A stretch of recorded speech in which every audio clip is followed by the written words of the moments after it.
Hello, welcome to Unboxed God, where we detox from religion and discover the God who refuses to fit inside the boxes we were given.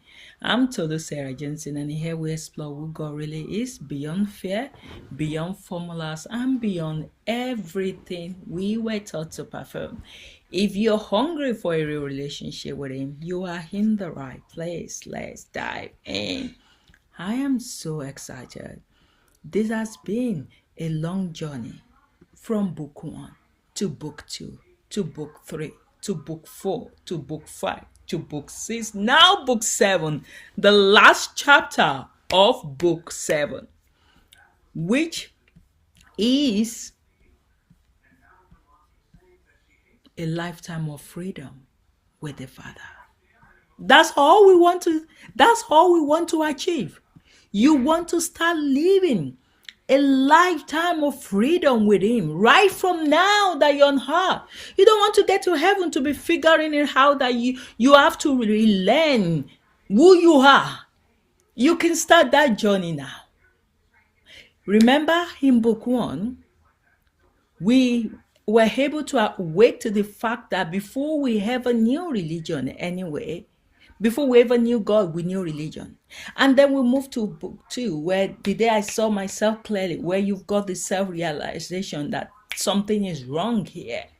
And then we went into book 3, which was when God interrupted the Christianity I built, when you had that divine disruption.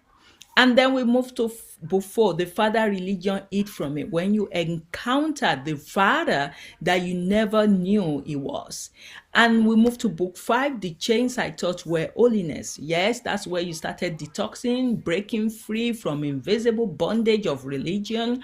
And then we move to book 6, where you feel you're finally free to walk with God, where you start developing intimacy and learning the lifestyle of companionship with God. Now we are rounding up book 7, which book 7 is becoming who I was before religion tamed me. The aim of book 7 is to be able to help you to understand, to realize your identity, and to step into your original God-designed self. This is how this book has been laid out to take you from, yes, I was born in religion, to yes, how can I escape now that I know that I am in religion, to this final freedom, which chapter 7 is all about, because there needs to come a moment in every healing journey when the goal is no longer get better. The goal becomes stay close, stay whole, stay ease forever, throughout eternity. And this is that moment. The final chapter is not the end of the story. It is just the beginning of the life you were always created to live. Yes, it is the beginning. You've got life, you've got eternity to walk with Papa. You've got eternity to walk with Jesus. You've got eternity to walk with Holy Spirit. I'm so excited about the future, because before in religion, there was no excitement in me for religion. I don't know what I was doing. I don't know who God I was serving. I don't know why I was serving. I don't know my purpose. I don't know my goal. Now, I've got full understanding of that. So I'm filled with joy, and I'm looking forward to the journey that is ahead of me, because I know I am just starting a life of eternity with Him. You don't need to get to heaven. You can start now. A life that is not defined by fear, religious duty, or spiritual pressure, but by friendship with the Father. Yes, a life where you walk with God the way humanity was meant to walk with Him from the beginning, unhurried, unhindered, unmasked, and unafraid. Are you ready for that life? Are you ready to join me? A life where freedom is not an event, but it's a lifestyle. A life where intimacy is not a goal, but a heartbeat. A life where God is not someone you visit, but someone you walk with. Yes, you don't visit Him, you walk with Him. A life where you no longer perform for love, but you live from love. The Father smiles and whispers, "My child, this is the life you were born for." Are you ready for the life you were born for? Oh my God. Welcome to freedom. Freedom is sweet. Freedom is beautiful. Freedom is sacrificial. But sacrifice with love, with genuine love. Sacrifice with purpose. Sacrifice with goal. Sacrifice with outcome. Sacrifice with success. Sacrifice with beauty, with patience. Like, there's so much for you that is awaiting with God. Freedom was never supposed to be temporary. Religion always made freedom feel like a season, a breakthrough weekend. Yes, come for that breakthrough weekend. You go, you are excited, and you come home, you come back to your bondage. A revival moment, an emotional service, a spiritual high. But true freedom is not a moment. True freedom is a way of being. It is the posture of a heart that knows I am loved even on my worst day. I am safe even when I don't feel spiritual. I belong even when I'm broken. I am held even when I don't understand. That is freedom. Freedom lasts because the Father is the one sustaining it, not your discipline, not your performance, not your consistency. It carries you, it keeps you, it holds you. All of scriptures, all of redemption history, all of the gospel can be summed up in this final revelation. You were never meant to hold on to God. God was always holding on to you. Yes. Do you want me to repeat that? You were never meant to hold on to God. God was always holding on to you.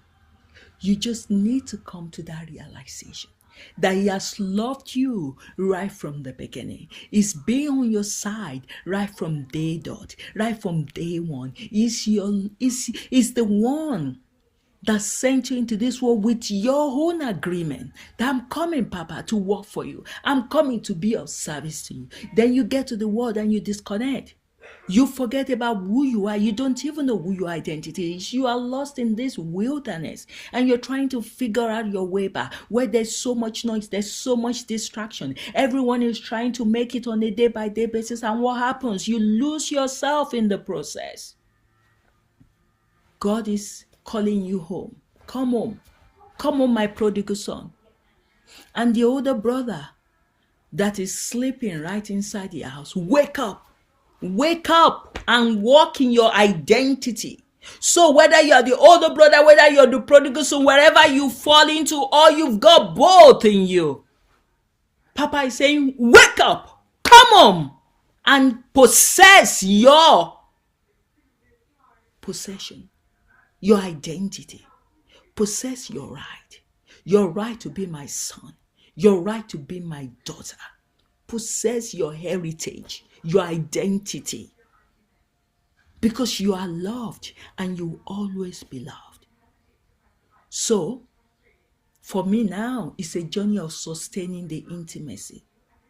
I'm not trying hard. There's no point for me to try hard. I don't need to try hard. I just need to enjoy the journey while sustaining the intimacy. Because intimacy is not fragile. Intimacy is not something you lose because you had a bad week. Intimacy is not something you break because you didn't pray enough. Yes, because that's what they taught us. Intimacy is not maintained by effort.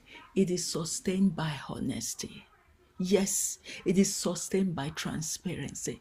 It is sustained by being the real you. The more honest you are, the closer it becomes. The Father is not impressed by performance. He's moved by transparency. He does not want a perfect child. He wants a present one. He does not want spiritual fireworks. He wants daily friendship. From this day forward, intimacy grows when you tell him the truth, even when the truth is messy. Yes, bring him your emotions, even the one you think he doesn't want. Walk with him in the ordinary, not just the spiritual. Let him love you on bad days, not just good ones. Choose presence over pressure every single time. You know, you are only here once. You're only here to live this life that God has ordained for you. And then you go back. Although there's always people say you can come several times, but you understand what I mean. You live your life on earth, but live it with a purpose. That you are going back home, knowing that you've done your best for God and you've lived your destiny. And this is how intimacy becomes a lifestyle. It's not through rituals, it's not through rules, it's not through discipline, but through the steady, unbroken honesty of a heart that knows it is safe in the hands of God. I can place my heart in His hands because I know He will cherish it. He will pour His love. He will keep my heart safe and He will take me home at the right time. Yes. And you need to continue to sustain the emotional and the spiritual health. It's a lifetime of freedom. It's not the absence of struggle. It is the presence of the Father in every struggle. Yes, I will confess to you, there will still be presence of struggle in your life. The fact that you are intimate with Him does not mean that you're still not faced with the challenges of life. But know that in those suffering, know that in those pain, you're being pruned. You're able to lean towards Him more. You are able to learn how much He loves you more. You are able to grow through the process, because it's part of the journey. Freedom does not mean no sadness, no temptation, no discouragement, no uncertainty, no weakness. I experience all of that. But freedom means sadness does not define you. Temptation does not shame you. Discouragement does not isolate you. Uncertainty does not scare you. And weakness does not terrify you. Yes, because you walk with the one who holds your heart steady. The Father becomes your internal foundation. Your identity is rooted in love, not fear. Your worth is anchored in affection, not performance. Your decisions are guided by peace, not pressure. Your boundaries are shaped by wisdom, no guilt. And your relationships are grounded in authenticity, not pretending. This is the emotional architecture of a free person. This is what it means to be whole. Yes, the rhythm of a free life, walking with the Father daily. You start enjoying freedom that is unhurried, freedom that is natural, freedom that just works at the pace that you are willing. You walk with God in the small moment. You rest before you strive. You ask before you act.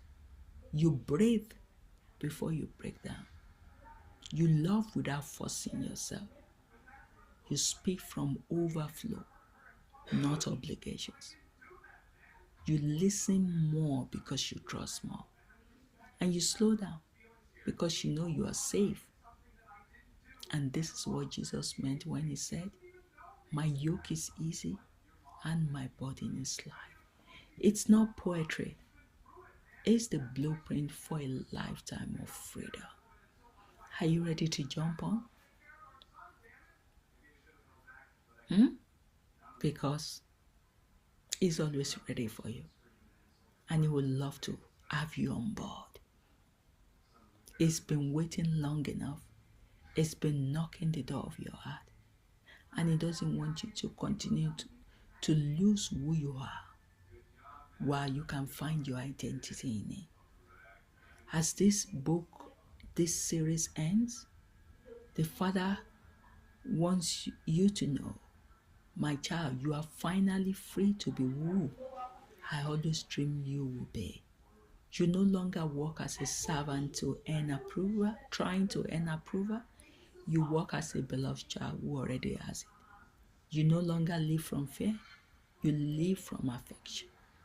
You no longer run away from fall, yes, because you will still fall.